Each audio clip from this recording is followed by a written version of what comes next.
Ассалому алайкум дӯстони азиз, хуш омадед ба канали мо. Умедворам ки ҳаматон сиҳату саломат ҳастед. Влоги имрӯзаи мо аз субҳонаи Малика сар мешавад. Барои Малика каша тайёр кардам. Саҳарӣ фарзандонамро ба мактаб ва детсад гуселонидам.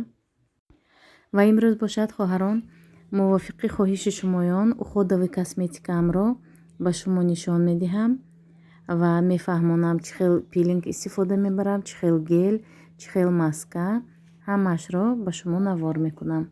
Марҳамат то охири тамошо кунед ва баъдан тамошобинони азиз, дар инҷо кӯза шӯрбо мепазам ва хостам ба шумо навор кунам тарзи пухтанашро. Як бори дигар дар инҷо гӯшти гӯсфанд, инаш бошад гӯшти қоқкардагӣ. Ба хотиртон бошад тирамоҳ ман 3 гӯсфандро гӯшташро қоқкардагӣ будам. Ҳоло медозем як донагӣ. Тамошобинони азиз, боз ногуфта намонам ки барои фарзандонам маъқул нашуд ин шӯрбо. Намедонам барои чӣ нахӯрдам.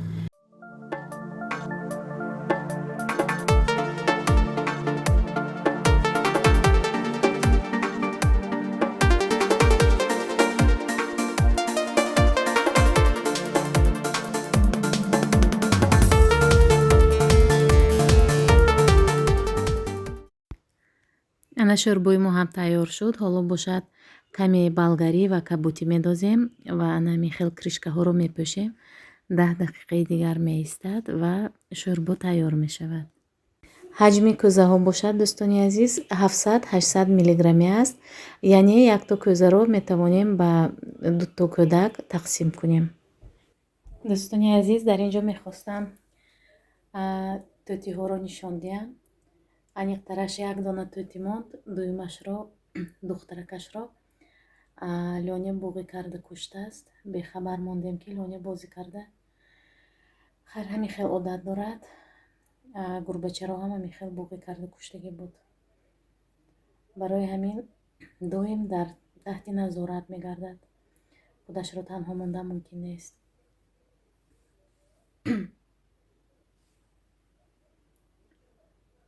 ана ҳамин хел дӯстони азиз, ва ман ба назди психолог рафтам. ана ҳамин хел фаҳмодам ки ҳамин хел одат дорад. баъд психолог гуфт ки ин аллакай чӣ хел гӯям касалияш дуруст намешавад. Ягона ҳамин бо таблеткаҳову доруҳо коррексия мекунед тамом. Яъне ҳамин дар назорати психотерапевт доимо бошад ва ҳамин ҳар 6 моҳ як маротиба леченияшро бояд гирад, табобаташро.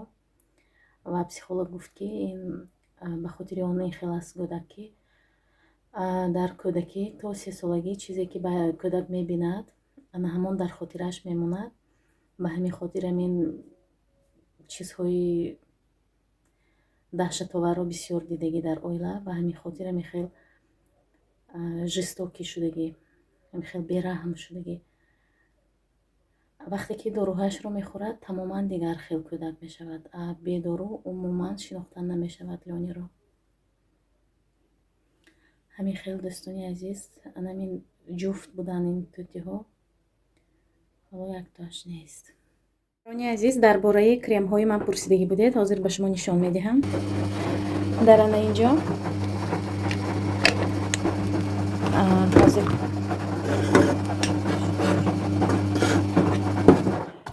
дар инҷо мошинаи ҷомашӯӣ кор карда истодааст. ҳозир нишон медиҳам ба шумо.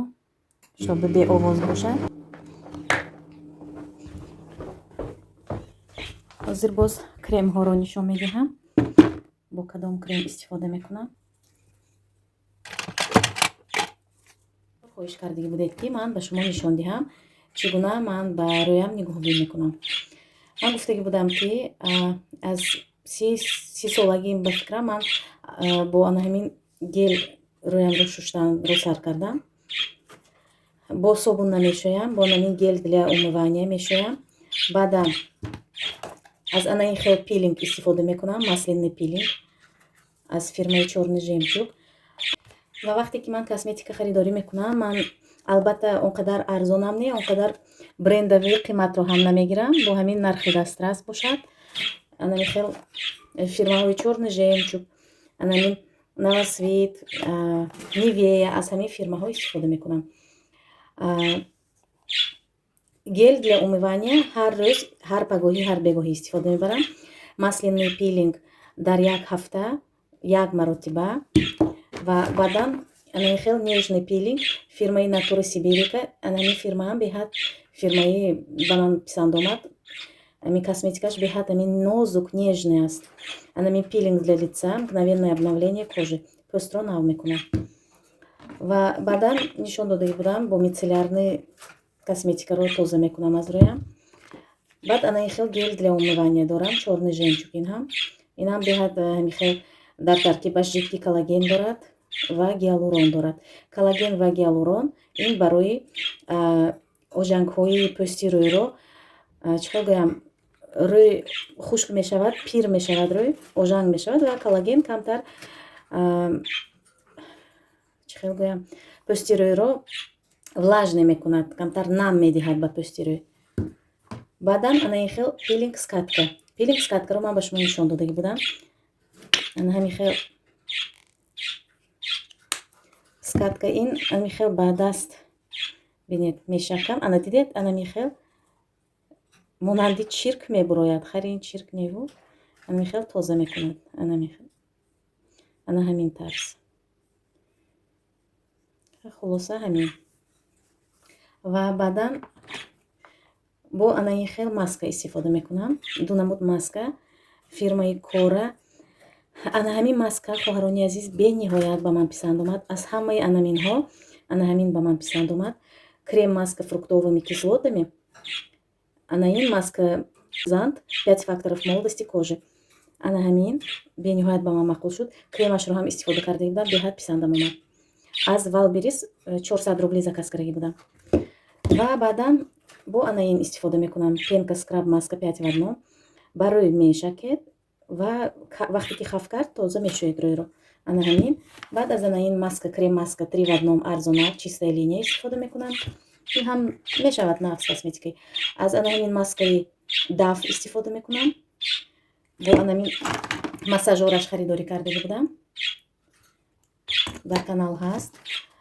Баъдан ана ин сивороткаро барои рӯй баъди ҳамаи ҳамин чизҳоро бо анаминҳо истифода мекунам. Масалан, ё ки бо крем гел мешӯям рӯямро, ё ки маска мекунам ва баъдан анамин сиворотка. Сиворотка ҳам дар таркибаш коллаген аст. Сивороткаро истифода мекунам.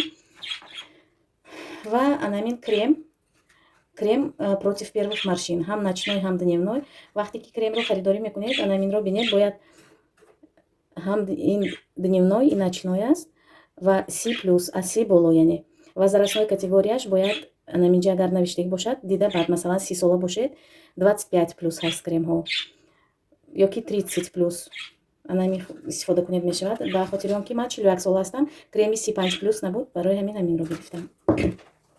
Ва баъдан барои гирди чашм бо ана ҳамин крем коллаген истифода мекунам, гиалурон ва коллаген.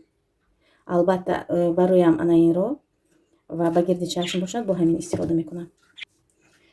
Ва баъд хоҳарони азиз, вақте ки рӯйро тоза мекунед, баъдан ман косметикаро чӣ гуна истифода мекунам, чӣ хел косметика мекунам. Анамин хел основа под макияж, ана инро бинед, аз фирмаи Nivea. бояд инро ҳамаи косметологҳо ҳам ба шумо тавсия медиҳанд. Бояд пеш аз макияж кардан, яъне барои косметика кардан, креми тональный пеш аз шакидан, основа под макияж мешавад. Ҳозир аз наздик нишон диҳам. Ана увлажняющий крем, основа под макияж. Бояд ана ҳаминро аввал истифода мекунед, бароятон мешакед. Баъдан тональныйро тональный ана ин ман L'Oreal Alliance Perfect истифода мекунам. Совершенное слияние. Ҳозир SPF 17 ин аз нури офтоб ҳимоя мекунад. Ана ин дар инҷо ҳаст SPF 17. Баъд аз болояи анамин увлажняющий ин тональныйро мешакам. Баъдан барои гирди чашм гӯем, барои гирди чашм аз ана ин истифода мекунам. Карандаш, корректор барои ҳамин сиёҳиҳои табои чашм, ҳамин гирдои чашм, ана ҳамин истифода мекунам. Ва баъдан барои пеш аз тень кардан ба чашмонам ана ҳаминро мешакам, барои он ки тень барои нарехтанаш. Ҳозир номи инро ба шумо мегӯям. база под тени для глаз. Анамин базаро пеш аз тени роша кидан база мекунам ва баъдан баъди ҳамаи косметикаро кардан баъд ана ҳамин фиксатор мегӯянд номин аз фирмаи Стеллари. Ана ҳаминро фиксирующий спрей для лица барои рӯи пурра анамихел мегиред ва ба рӯи анамихел мезанед. ин косметикаро ҳамин бо забони оддӣ гӯем косметикае ки ба рӯятон шакидед ҳамонро сахт мекунад, яъне намерезад косметика. ана ҳамин хел спрейкати истифода мекунам. ана ҳамин буд хоҳарони азиз дар бораи косметикаҳои ман маълумот барои шумо. дар ин ҷо бошад дӯстони азиз макарон палов тайёр карда истодаам. макаронро аввал сурх мекунам ва баъдан алоҳида падлиф мепазам. падлиф бо фаршро пешакӣ пухтагӣ будам. ҳоло дар ин ҷо Настенька ба ман кӯмак карда истодааст. помидорҳоро мешояд ва реза мекунад. дӯстони азиз, дар ҳамин ҷо бароятон миннатдории худро баён карданиам. ташаккури зиёд ки влогҳои моро тамошо мекунед, лайк мемонед, канали моро дастгирӣ мекунед, комментарияҳои беҳтарин менависед. то наворҳои оянда дӯстони азиз, сарбаланду хонаобод бошед.